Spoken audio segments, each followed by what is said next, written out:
Video बना। नमस्कार दोस्तों, मैं मंजीत बोल रहा हूं और मैं आज आप सबको मेरी इस वीडियो के माध्यम से बताना चाहता हूं कि हमारे जो नए जीएसटी का फॉर्म लगा उसमें क्या चीज़ का बदलाव और क्या चीज़ की कमी है। तो जैसे हम बात करेंगे जीएसटी 2.0 या नए जीएसटी के डिफरेंस के बारे में कि क्या चीज़ें सस्ती हुई है और क्या महंगी हुई है और आम आदमी को इससे क्या फ़ायदा है।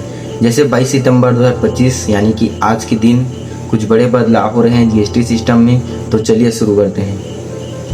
पहले थोड़ा बैकग्राउंड, गवर्नमेंट ने जीएसटी काउंसिल में 56वीं मीटिंग रखी जिसमें कुछ बड़े डिसीजन लिए हैं। जैसे टैक्स रेट को सिंप्लीफाई किया गया है। टारगेट है टैक्स स्लैब को रियलाइजेशन करना, अननेसेसरी हाई टैक्स को हटाना या रिड्यूस करना और इम्पोर्टेंट गुड्स और सर्विस। गुड्स मतलब कि आप सबको पता है, जैसे ट्रक वर्क में लिखा होता है गुड्स करिए, मतलब कि सामान जो थोक में बिकता है, मतलब कि ऐसा कुछ सामान गुड्स समझो।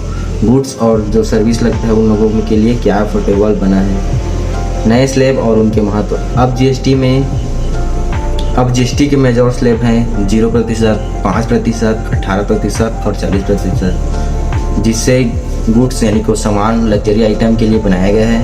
कुछ आइटम जो पहले 12 या 18% थे अब उन पे 5%, मतलब 5% आ गया। मैं हिंदी बोलना पड़ेगा तो जड़ी हो जाए बार बार। 5% है। और कुछ आइटम पहले अली अल्लाह स्लैब में था, अब उनका 0% में भी लाया गया है। जो चीज़ें सस्ती हुई हैं उनके बारे में बात करते हैं। डेयरी प्रोडक्ट जैसे कि घी, मक्खन, पनीर, आइसक्रीम एक्सेट्रा में जीएसटी कम किया गया है।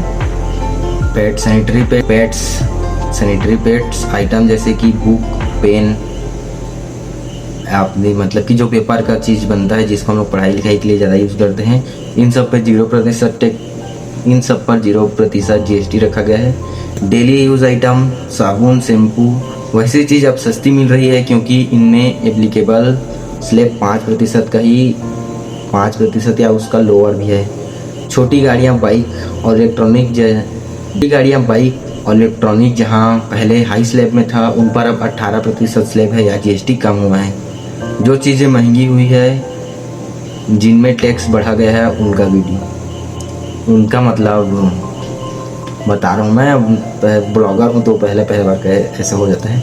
कुछ लग्जरी आइटम, साइन गुड्स जैसे पान मसाला मतलब कि गुटखा, कोल्ड ड्रिंक, कैफिनेटेड ड्रिंक या कार्बोनेटेड ड्रिंक एक्सेट्रा, इन पर 40% स्लैब है। मतलब कि अब जो गुटखा खाते हैं 5 वाला वही महंगा होने वाला है। महंगी कार या सीसी व्हीकल पर भी टैक्स बढ़ाया गया है या वैट ऑफ कॉन्सेंस कम हुए हैं। इम्पॉर्टेंट रो मेजर जो जिंदगी में आम आदमी को खाने पीने, दांत साफ करने, grooming item, bakery item etcetera पे रिलीफ मिलेगा। चीज़ों की प्राइस कम होंगी या जीएसटी रिड्यूस की वजह से बिल कम आएगा। रिटेलर और शॉपकीपर भी अपडेट कर रहे हैं कि अपने प्राइस बोर्ड बिलिंग सिस्टम को कुछ पहले ही स्टॉक नया रेट के हिसाब से तैयार हो रहा है, मतलब कि जल्दी तैयार हो जाएगा और जल्दी लागू हो जाएगा। लेकिन सच्चाई ये है हमारी इधर अभी, जैसे कि जब जीएसटी बढ़ा था तब को मैं बात बता रहा हूँ, तो उन लोग पहले कम जीएसटी यूज़ करके सामान लिए थे। तो उन लोग क्या करते थे, बेचते थे। उस वक्त नया जीएसटी है बोल के सामान कम में ही लिए हैं लेकिन बेच हम लोग को ज़्यादा में रहते हैं। अब क्या करेंगे, ज़्यादा में लिए हैं मतलब स्टॉक पूरा ख़त्म कर दिए हैं। जीएसटी कम हुआ है तो मतलब जीएसटी जो था कम हुआ है तो नया जीएसटी से तो लोग पुराना स्टॉक पूरा ख़त्म कर दिए हैं।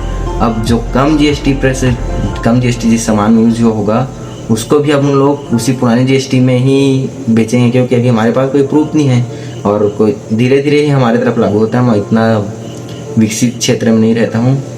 कुछ लोगों को एडजस्टमेंट करना पड़ेगा, स्पेशली जो चीज़ गुड्स, मतलब कि वही ट्रक में क्या गुड्स करियर लिखा था, गुड्स का मतलब मुझे भी नहीं पता, इसमें दिखा रहा है जो मेरे पास आया है।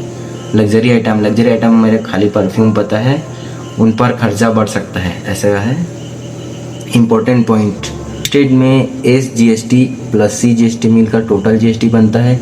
तो सेंटर और स्टेट दोनों पर चेंज होना।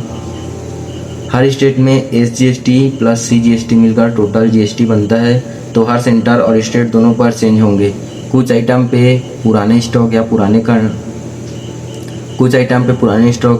रेट कॉन्ट्रैक्ट के रेट हो सकते हैं कि थोड़े दिन पुराने स्लैब के हिसाब से हो तो प्राइस तुरंत इंफॉर्मेशनली एडजस्ट नहीं होता। जैसे मैं आपको बताया हूँ कि जीएसटी पहले जिस बार बढ़ा था उस बार कम में लेके भी ज़्यादा वाले में बेचे थे, उसी प्रकार अभी तुरंत वो तो होगा नहीं। एक्सपेक्टेशन, जीरो लिस्ट वाली आइटम, साइन गुड की डेफिनेशन एक्सेट्रा गवर्नमेंट नोटिफिकेशन में अच्छे से पढ़ें। अब मैं इसको लिंक में आपके लिंक के जरिए डिस्क्रिप्शन में लिंक दे दिया हूँ, उधर आप लोग पढ़ लेना अच्छे से क्या क्या चीज़ में कम हुआ है, क्या क्या में कितना हुआ है। तो दोस्तों ये था GST 2 का ओवरव्यू, क्या सस्ता हुआ, क्या महंगा हुआ और किसको सबसे ज़्यादा रिलीफ मिल रहा है। आपके हिसाब से कौन सी चीज़ ज़्यादा इंपॉर्टेंट है जिसमें GST कम हुआ है? मेरे हिसाब से तो मैं डेली जो यूज़ करता हूँ, अब इतना मेरे तो नहीं कि घी यूज़ करूँ, अमूल का दूध जो मैं कभी कभार चाय बनाने के लिए जब घर में मेहमान आते हैं जिसको मैं ज़्यादातर लेता हूँ, उस पर अभी कम हुआ है तो मेरे लिए तो रिलीफ ही मिलेगी। अब पता नहीं कितना मिलती, मैं तो छोटा पैकेट जो होता है उसको अभी 18 रुपये में खरीद कर आया था। अगर आप चाहो तो मैं अगली वीडियो में पूरी आइटम की लिस्ट PDF के साथ शेयर कर दूंगा, जिससे आप इमेज या स्क्रीनशॉट लेकर समझ सको।